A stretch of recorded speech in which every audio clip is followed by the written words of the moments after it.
한국을 향한 라오스 대통령의 충격적인 발표에 외신들이 깜짝 놀라고 있습니다. 그것은 바로 전 세계 곳곳에서 기후변화로 인한 위기감이 커지는 가운데 우리 정부가 기후위기에 취약한 아시아 태평양 지역 개도국을 대상으로 국제개발협력을 강화하면서 시작됐습니다. 해당 협력은 한국형 그린 ODA의 일환으로 개도국 녹색사회 전환에 기여함과 동시에 국내 기업 진출에 교두보를 마련하기 위해서입니다. 환경부에 따르면 정부는 2007년부터 올해 상반기까지 아태 지역 11개국에서 15개 환경 개선 마스터 플랜 수립을 완료했습니다. 그리고 내년까지 4개국에서 4개 프로젝트를 추가로 수립할 계획입니다. 특히 라오스에서 시행된 국가 홍수의 경보 시스템 마스터 플랜도 실제 재난 피해 감소와 기후 적응력 강화에 도움을 주면서 라오스 대통령은 한국에 감사를 표하고 앞으로 라오스에 대한 환경 관리 전권을 한국에 줄 것이라는 발표까지 했습니다. 그도 그럴 것이 라오스는 세계은행 재해저감 복구 국제본부 2012년 조사에서 국내 총생산 대비 자연재해에 의한 최대 가능 피해액 비율이 아세안 국가 중 가장 높았지만 전체 11개의 대하천 유역에 대한 홍수의 경보 시스템이 미비해 재난위기에 취약했습니다.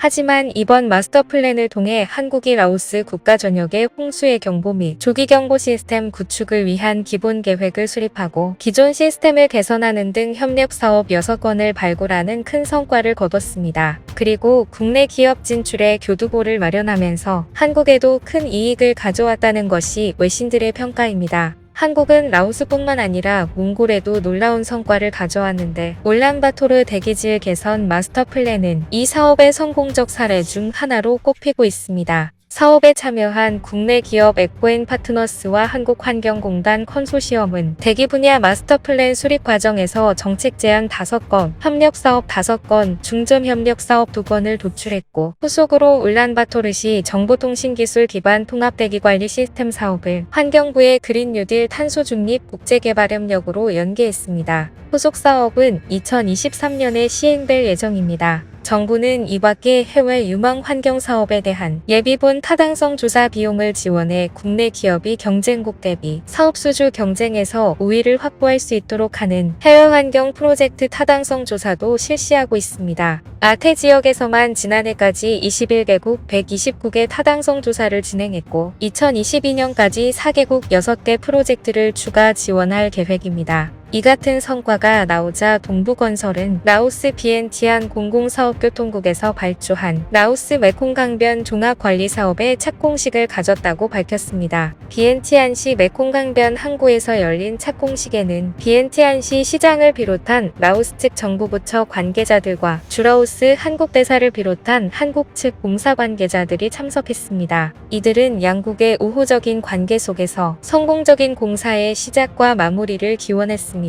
이 공사는 비엔티안시에 있는 메콩강변의 약 8km 길이의 제방을 축적, 호안을 정비하고 강변 공원과 도로 등을 조성하는 공사로 사업비는 약 518억 원 규모입니다. 동부건설이 주관사가 돼 금호건설과 함께 착공 후 48개월 동안 진행될 예정입니다. 해당 사업은 홍수 피해 및 제방 침식 위험을 방지하고 비엔티안 시민들의 삶의 질을 향상시키고자 한국수출입은행의 대외경제협력기금 자금으로 수행되는 공사입니다. 동부건설은 라오스 비엔티안 시민들은 매년 홍수 피해에 노출돼 있는 만큼 이번 공사를 통해 한국의 선진기술과 동부건설의 시공 노하우를 적용해 비엔티안시의 홍수 피해를 막고 시민들의 삶을 좀 더 안전하고 윤택하게 만들어줄 계획이라고 밝혔습니다. 그리고 동부건설 관계자는 라오스는 앞으로 경제 발전 가능성이 매우 높고 외국인의 투자 환경도 점점 개선되고 있다며 자사는 앞으로 라오스의 인프라 사업에 적극적으로 참여할 것이고 라오스의 경제 발전과 국민들의 삶의 질 향상에 기여할 것이라 말했습니다.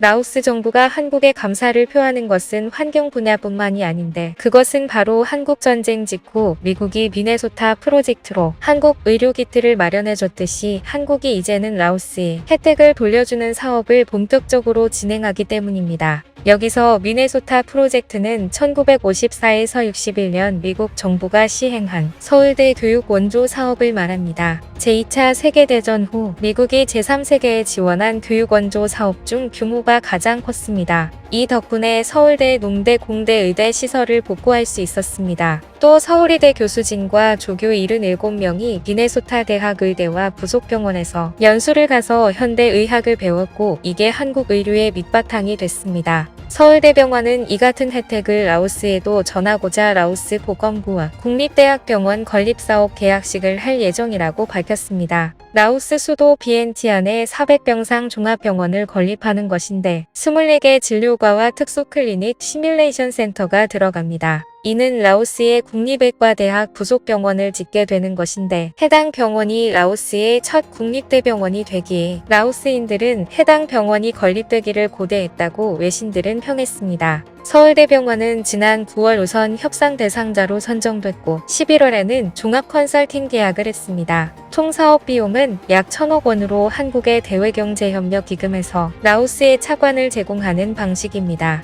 서울대병원이 전체 프로젝트를 총괄하고 건립 계획을 수립하면 라오스 정부가 병원 건설 공사를 발주하고 한국 건설업체가 응찰합니다. 이는 한국 자금으로 진행하기에 한국 업체만 참여할 수 있습니다. 서울대병원은 개원 전 45개월 동안 건축 설계에서부터 의료 장비 설치와 운영 계획 수립, 시뮬레이션 센터 운영 방안 마련을 담당합니다. 라오스 의료진을 한국으로 데려와 교육하는데 개원 후 3년간 내과, 외과, 소아과, 산부인과, 응급의학과 등의 의료진이 현지에 파견돼 교육하기로 했습니다. 병원 설립부터 안정적 운영까지 약 7년 동안 도우미 역할을 하며 실비로 63억 원을 받게 됩니다. 서울대 의대는 고 이종욱 세계보건기구 사무총장의 유지를 기리는 이종욱 서울 프로젝트를 2010에서 2020년 동안 진행했습니다. 라오스 의료진 82명을 서울대병원으로 초빙해 교육했고 현지에 출장 가서 47명을 교육했습니다. 그리고 이 사업의 연장선에서 국립대병원 건립 사업을 추진해 왔습니다. 파라과이에서도 한국에 감사를 표한 일이 있는데 그것은 바로 우리 교육부가 충청북도 교육청, 아시아태평양 경제협력 측국제교육협력원과 함께 파라과이 아순시온에 위치한 캄보베르데 공립학교에 첨단 정보통신기술 활용 시범교실을 구축했기 때문입니다. 교육부의 첨단 정보통신기술 활용 시범교실 구축 운영 지원 사업은 교류협력국의 한국의 교육정보와 경험과 기술이 집약된 첨단교실을 구축하고 교원 연수와 기자재 등을 5년간 지원하는 사업입니다. 2011년부터 현재까지 콜롬비아, 인도네시아, 브루나이, 몽골 등 총 20개국에 27개 교실을 구축했습니다. 2019년에 개소한 방글라데시는 신정보통신기술 교육과정을 첨단교실에 시범 적용해 운영 중이며 2020년에 개소한 캄보디아는 첨단교실을 활용해 정보통신기술 우수 학생단을 양성하는 등 미래 인재 양성의 요람으로 적극 활용하고 있습니다. 이번에 파라과이에 개소한 첨단교실은 한국과 파라과이의 교육 현장 전문가와 교사가 함께 참여해 기획 설계했으며 학생 참여 활동 중심 수업 공간 혁신 실현이라는 가치를 담아 구축됐습니다. 특히 우리나라의 대청마루, 마당과 같은 전통 문화, 건축 양식을 교육적으로 해석해 모둠 활동 공간, 발표 무대로 조성하는 등 창의적인 교육 활동 공간으로 구성됐으며 우리나라는 프로젝터, 전자교탁, 노트북, 인공지능 카메라 등 다양한 교육 정보와 기자재를 제공했습니다.